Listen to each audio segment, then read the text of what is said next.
नमस्कार भैयाओ। आज मैं आपको नए विषय और एक नए अध्याय के साथ कक्षा 11 विषय भूगोल है। भूगोल एक विषय के रूप में इस पर अपन एक विस्तार से चर्चा करते हैं कि भूगोल एक विषय कैसे है और ये किन किन बातों से आपके साथ जुड़ा हुआ है।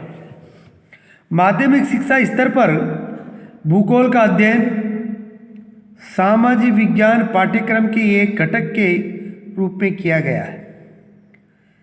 आप विश्व एवं इसके विभिन्न भागों के भौगोलिक तथ्यों से परिचित हैं। अब आप भूगोल का एक अध्याय एक स्वतंत्र विषय के रूप में अपन इसका यहाँ पर अध्ययन करेंगे। पृथ्वी के भौतिक वातावरण, मानवीय क्रियाओं एवं उनके अंतर प्रक्रियात्मक संबंध के विषय में जानकारी प्राप्त करेंगे। यहाँ आप एक प्रासंगिक प्रश्न पूछ सकते हैं कि हमें भूगोल क्यों पढ़ना चाहिए। अब जो भैया तुम अपना विषय का चुनाव करोगे और उसमें जो भूगोल लोगे तो वहाँ आपके सामने भी एक प्रश्न आ रहेगा कि हमको भूगोल क्यों पढ़ना चाहिए। हम धरातल पर रहते हैं, हमारा जीवन हमारी परिस्थान से अनेक रूप में प्रभावित होता है। हम निर्वाह के लिए अपने आसपास के संसाधनों पर निर्भर करते हैं। आदिम समाज अपने भरण पोषण के लिए प्राकृतिक निर्वाह संसाधनों जैसे पशुओं एवं खाद्य पौधों पर आश्रित था। समय बीतने के साथ हमने तकनीकी का विकास किया तथा प्राकृतिक संसाधनों यथा भूमि जल का उपयोग करते हुए अपना आहार उत्पन्न प्रारंभ किया। इन सब के बारे में हमको जानकारी भूगोल से ही मिलती है। हमने अपने भोजन की आदतों एवं वस्त्रों का मौसम दशाओं के अनुरूप समायोजित किया। ध्यातव्य है कि प्राकृतिक संसाधन आधार तकनीकी विकास भौतिक वातावरण के साथ अनुकूलन एवं उसका परिष्करण सामाजिक संगठन सामाजिक विकास में विभिन्नता पाई जाती है। भूगोल के एक छात्र के रूप में आपको धरातल पर विभिन्नता वाले सभी सत्यों के विषय में जानने के लिए उत्सुक होना चाहिए। आप विविध प्रकार की भूमि एवं लोगों से परिचित है, फिर भी समय के साथ होने वाले परिवर्तनों को समझने में रुचि रखते हैं। भूगोल आपको विविधता समझाने तथा समय एवं स्थान के संदर्भ में ऐसी विविधताओं को उत्पन्न करने वाले कारकों की खोज की क्षमता प्रदान करता है। इससे आपके आप में मानचित्र में परिवर्तित गोलक यानी ग्लोब को समझने तथा धरातल के दृष्टि ज्ञान को कुशलता विकसित होती है। आधुनिक वैज्ञानिक तकनीकी यथा भौगोलिक सूचना तंत्र GIS संगणक मानचित्र कला के रूप में प्राप्त ज्ञान एवं कुशलता आपको राष्ट्रीय विकास में योगदान करने की योग्यता से लैस करती है। अब पहला प्रश्न तो अपन ने किया था भूगोल क्यों पढ़ना चाहिए। अब अगला प्रश्न आप पूछना चाहेंगे भूगोल क्या है। भूगोल क्यों पढ़ना चाहिए इसकी आपके बात में समझ में आई होगी, क्योंकि अपन कहाँ रहते हैं, कैसे रहते हैं, हमारी क्या क्या आदतें हैं, हमने क्या क्या विकास किया, किस किस पर अपन निर्भर करते हैं, इसलिए कहा गया कि भूगोल क्यों पढ़ना चाहिए। लेकिन अपन आप आगे पढ़ रहे हैं कि आगे प्रश्न आएगा भूगोल क्या है। आप जानते हैं कि पृथ्वी हमारा आवास है, यह पृथ्वी पर रहने वाले अन्य छोटे बड़े प्राणियों का भी आवास है। पृथ्वी की सतह एक रूप नहीं है, इसके भौतिक स्वरूप में भिन्नता होती है। यह पर्वत, पहाड़ियाँ, घाटियाँ, मैदान, पहाड़, समुद्र, झील, रेगिस्तान, वन एवं उजाड़ क्षेत्र मिलते हैं। यहाँ सामाजिक सांस्कृतिक तत्वों में भी भिन्नता पाई जाती है, जो सांस्कृतिक विकास की पूर्ण अवधि में मानव द्वारा सृजित ग्रामों, नगरों, सड़कों, रेलों, पत्रों, बाजारों एवं मानव जनित अन्य कई तत्वों के रूप में विद्यमान है। उक्त भिन्नता में भौतिक, पर्यावरण एवं सांस्कृतिक लक्षणों के मध्य संबंधों को समझने का संकेत निहित होता है। भौतिक पर्यावरण एक मंच प्रस्तुत करता है जिस पर मानव समाजों ने अपने अनेक सृजनात्मक क्रियाकलापों को ड्रामा अपनी तकनीकी विकास से प्राप्त उपकरणों द्वारा मंचित किया है। अब आप पहले पूछे गए प्रश्न भूगोल क्या है का उत्तर देने का सक्षम प्रयास कर सकते हैं। अत्यंत सरल शब्दों में यह कहा जा सकता है कि भूगोल पृथ्वी का वर्णन है। सर्वप्रथम भूगोल शब्द का प्रयोग इरेस्टोस्थेनीज एक ग्रीक विद्वान ने किया। यह शब्द ग्रीक भाषा के दो मूल जीवो यानी पृथ्वी एवं ग्राफियो यानी वर्णन से प्राप्त किया गया है। दोनों को एक साथ रखने पर इसका अर्थ बनता है पृथ्वी का वर्णन। पृथ्वी का सर्वदा मानव के आवास के रूप में देखा गया है और इस दृष्टि से विद्वान भूगोल को मानव के विकास के रूप में पृथ्वी का वर्णन परिभाषित करते हैं। आप इस तथ्य से परिचित ही है कि यथार्थता बहुआयामी होती है तथा पृथ्वी भी बहुआयामी है। इसलिए अनेक प्राकृतिक विज्ञान जैसे भौमिकी, मृदा विज्ञान, समुद्र विज्ञान, वनस्पति शास्त्र, जीवन विज्ञान, मौसम विज्ञान तथा अन्य सहविज्ञान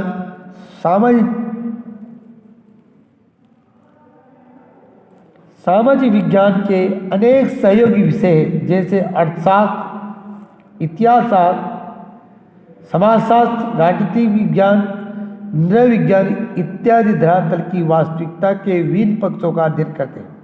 भूगोल अन्य विज्ञानों से विषय वस्तु तथा विधि तंत्र में भिन्न है, परंतु साथ ही अन्य विषयों से इसका निकट का संबंध है।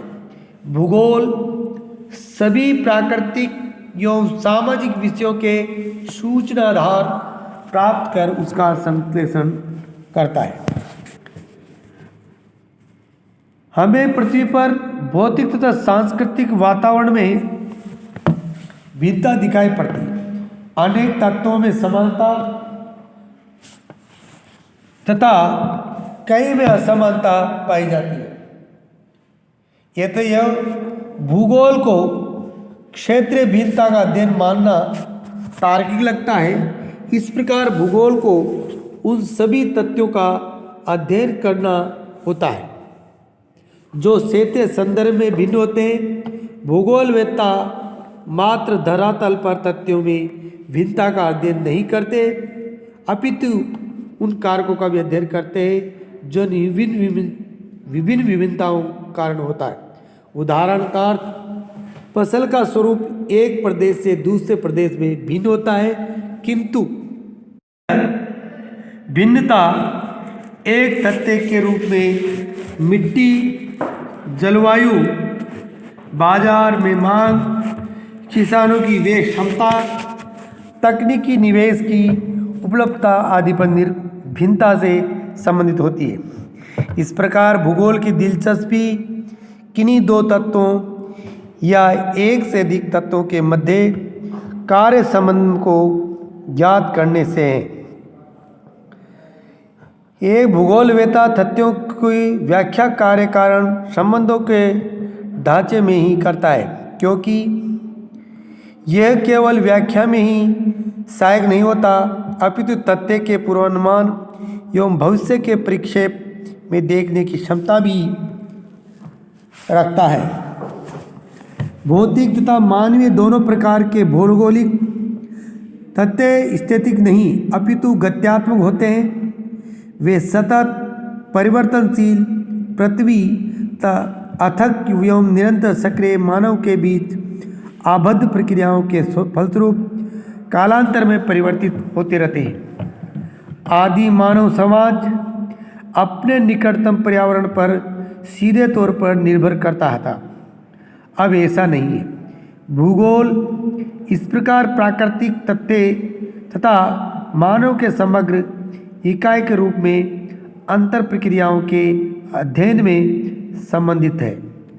मानव प्रकृति का एक अंगभूत भाग है तथा वह प्रकृति पर अपनी छाप छोड़ता है। प्रकृति मानव जीवन के विभिन्न पक्षों को प्रभावित करती है। इसकी छाप उसके वस्त्र, आवास, व्यवसाय आदि पर देखी जा सकती है। मानव ने प्रकृति के साथ समझौता, अनुकूलन तथा अपरिवर्तन के माध्यम से किया है। जैसे कि आप जानते हैं कि वर्तमान समाज आदिम समाज की अवस्था पार कर चुका है। उसने तकनीकी की खोज एवं प्रयोग द्वारा अपने अस्तित्व के लिए सन्निकट परिवेश को अपरिवर्तित कर प्राकृतिक संसाधनों का समुचित प्रयोग करते हुए अपने कार्य क्षेत्र के क्षितिज में परिवर्तन कर लिया है। तकनीकी के क्रमशः विकास के साथ मानव अपने ऊपर भौतिक पर्यावरण के रूप द्वारा कसे हुए बंधन को ढीला करने में सक्षम हो गया है। तकनीकी ने श्रम की कठोरता को कम कर श्रम क्षमता को बढ़ाया तथा अवकाश का प्रावधान करते हुए मानव को उच्चतर आवश्यकताओं को पूर्ण करने का अवसर दिया। उसने उत्पादन के पैमाने एवं श्रम की गतिशीलता में भी वृद्धि हुई। भौतिक पर्यावरण एवं मानव के अंतःक्रियाओं को एक कवि द्वारा संक्षेप में मानव एवं ईश्वर के बीच निम्न वार्तालाप के माध्यम से व्यक्त किया गया। आपने मिट्टी का सृजन किया, मैंने कप का निर्माण किया। आपने रात्रि का सृजन किया, मैंने दीपक बनाया। आपने बंजर भूमि, पहाड़ी भूमि, भूभाग तथा मस्तूलों का सृजन किया, मैंने फूलों की क्यारी तथा बाग बगीचे बनाए। प्राकृतिक संसाधनों का प्रयोग करते हुए मानव अपने सृजनात्मक योगदान का दावा करता है। तकनीकी की सहायता से मानव आवश्यकताओं की अवस्था में स्वतंत्रता की ओर अग्रसर हुआ। उसने सर्वत्र अपनी छाप छोड़ी तथा प्रकृति के सहयोग से नई संभावना का सृजन किया। इस प्रकार हमें मानवीकृत प्रकृति तथा प्राकृतिक संभावित प्रभावित मानव के दर्शन होते हैं। भूगोल इस अंतर प्रक्रियाओं द्वारा संबंध का अध्ययन करता है। परिवहन एवं संचार के साधनों के जाल पदानुक्रमिक केंद्रों के माध्यम से क्षेत्र समाकलित और संगठित हो गए। एक सामाजिक विज्ञान के रूप में भूगोल इसी क्षेत्र समाकलन एवं संगठन का अध्ययन करता है। एक वैज्ञानिक विषय के रूप में भूगोल को 3 वर्गीकृत प्रश्नों से संबंधित है। पहला है, कुछ प्रश्न धरातल पर पाए जाने वाले प्राकृतिक एवं सांस्कृतिक विशेषताओं के प्रतिरूप की पहचान से जुड़े होते हैं, जो क्या प्रश्न के उत्तर देते हैं। दूसरा है, कुछ प्रश्न पृथ्वी की भौतिक सांस्कृतिक तत्वों के विवरण से संबंधित होते हैं, जो कहाँ प्रश्न से संबंधित होते हैं।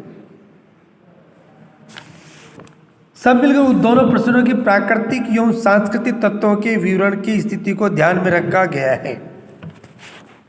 इन प्रश्नों को कौन से तत्व कहाँ स्थित है से संबंधित सूचीबद्ध कराए जाते हैं। औपनिवेशिक काल से ही उपागम बहुत प्रचलित रहा। इन दोनों प्रश्नों के तीसरे प्रश्न का चुनने का तक भूगोल वैज्ञानिक विषय नहीं बन सका। यहाँ तीसरा प्रश्न यह तत्वों और तथा तथ्यों के मध्य कार्य कारण संबंध से जुड़ा है। एक विषय के रूप में भूगोल का क्रोड क्षेत्र से संबंधित होता है तथा स्थानिक विशेषताओं एवं गुणों का विवेचन करता है। यह क्षेत्र के तथ्यों के विवरण, स्थिति एवं केंद्रीकरण के प्रतिभूल का अध्ययन करता है तथा इन प्रतिरूपों की व्याख्या करते हुए उसका स्पष्टीकरण देता है। ये मानव तथा उसके भौतिक वातावरण के मध्य गत्यात्मक अंतर प्रक्रियाओं से उपजे तथ्यों के बीच साहचर्य एवं अंतर संबंध का विश्लेषण भूगोल ही करता है। भूगोल एक समाकलन विषय के रूप में, समाकलन यानी दूसरे विषय से तालमेल। भूगोल एक संश्लेषणात्मक विषय है जो क्षेत्रीय संश्लेषणों का प्रयास करता है तथा इतिहास कालिक संश्लेषणों का प्रयास करता है। इसके उपागम की प्रकृति समग्रात्मक होती है। यह इस तथ्य को मानता है कि विश्व एक परस्पर निर्भर तंत्र है। आज वर्तमान विश्व में एक वैश्विक ग्राम का प्रतिबोधन होता है। परिवहन के बेहतर साधनों तथा बढ़ती हुई गम्यता के कारण दूरियां कम हो गई।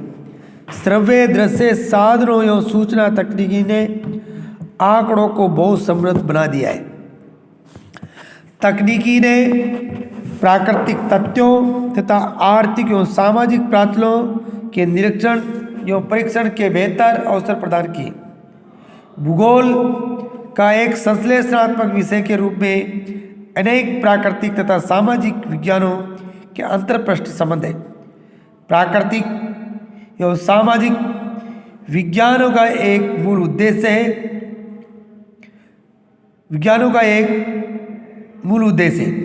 यथार्थता को ज्ञात करना। भूगोल यथार्थता से जुड़े तथ्यों के साहचर्य को बहुत गम्य बनाता है। भूगोल का अन्य विद्वानों के साथ संबंध दर्शाता है। वस्तुतः विज्ञान से संबंधित सभी विषय भूगोल से जुड़े हुए क्योंकि उनके कई तत्व क्षेत्रीय संदर्भ में भिन्न भिन्न होते हैं। भूगोल स्थानिक संदर्भ में यथार्थता को समग्रता से समझने में सहायक होता है। अतः भूगोल न केवल एक स्थान से दूसरे स्थान में तथ्यों की भिन्नता को ध्यान देता है अपितु उन्हें समग्रता में समाकलित करता है।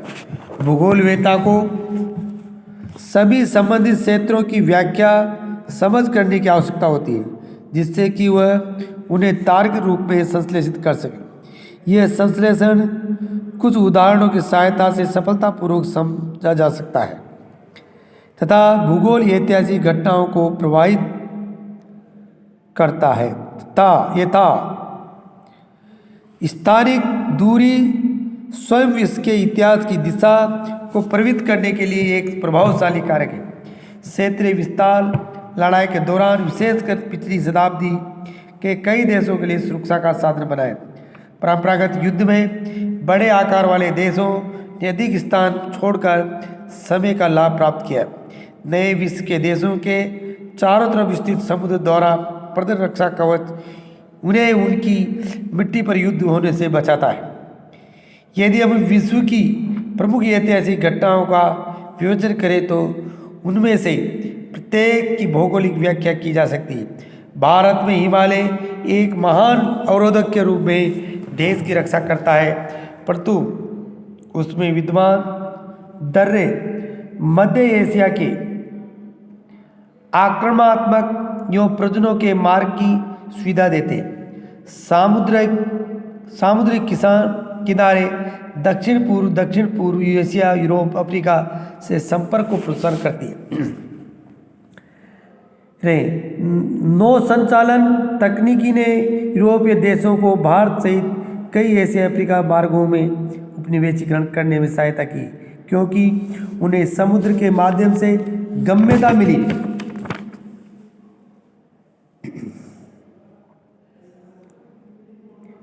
भौगोलिक तत्वों द्वारा विश्व के विभिन्न भागों में इतिहास की धारा के अपरिवर्तित के अनेक उदाहरण मिलते हैं। प्रत्येक भौगोलिक तत्व समय के साथ परिवर्तित होता रहता है तथा समय के परिक्षेप में उसकी व्याख्या की जा सकती है। भू आकृति, जलवायु, वनस्पति, आर्थिक क्रियाएं, व्यवसाय एवं सांस्कृतिक विकास के निश्चित ऐतिहासिक पथ का अनुसरण किया है। अनेक भौगोलिक तत्व विभिन्न संस्थानों द्वारा एक विशेष समय पर निर्धारण लेने की प्रक्रिया के प्रतिफल होते हैं। उदाहरण, अ स्थान ब स्थान से 1500 किलोमीटर दूर है, जिसके विकल्प के रूप में यह भी कहा जा सकता है कि अ स्थान ब से 2 घंटा दूर है। यदि हवाई जहाज से यात्रा की जाए यह 17 घंटा दूर है। यदि तीव्रगामी रेल से यात्रा की जाए, इसी कारण समय भौगोलिक अध्ययन के चतुर्थ आयाम के रूप में एक समाकलन भाग माना जाता है। कृपया 3 अन्य आयामों का उल्लेख कीजिए। रेखा चित्र विभिन्न प्राकृतिक सामाजिक विद्वानों ने भूगोल का संबंध प्रचुर रूप से विचित्रित किया है।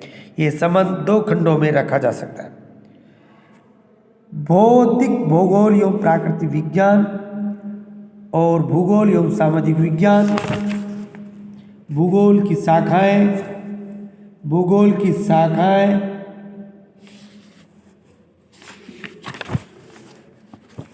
जीव भूगोल, मानव भूगोल, प्रादेशिक विभागम, आदर्श भूगोल और भौतिक भूगोल एवं उसका महत्व, इसके बारे में अपन अगले वीडियो में आपको सुनने और देखने को मिलेगा। तब तक सभी भैयाओं को मेरा बहुत बहुत धन्यवाद।